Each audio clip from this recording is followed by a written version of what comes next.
ହେଇଗଲା ସରିଗଲା ସରିଗଲା।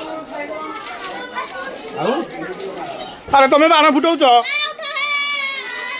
ଦେଖନ୍ତୁ ଦୀପାବଳି ଶୁଭ ଦୀପାବଳିରେ ଆମ ଗାଁର ଛୋଟ ଛୋଟ ଭାଇମାନେ କେମିତି ବାଣ ଲଗେଇ ଉତ୍କୃତ ହେଉଛନ୍ତି। ଏ ବର୍ତ୍ତମାନ ଆମର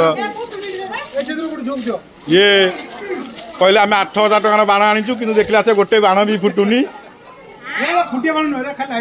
ଲାଇଟିଂ ବି ହଉନି।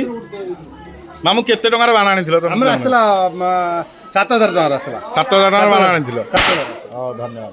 ଆମ ପିଲାମାନେ ତଥାପି କହୁଛନ୍ତି ପିଲାମାନଙ୍କୁ କମ୍ ପଡ଼ିଗଲା କହୁଥିଲି ଆଉ।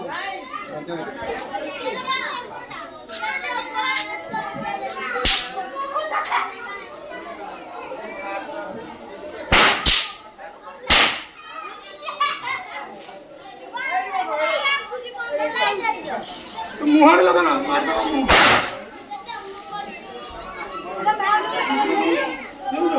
ସମସ୍ତେ ଦେଖିବେ ଭାଉଜ କଣ ଦେଖିବେ?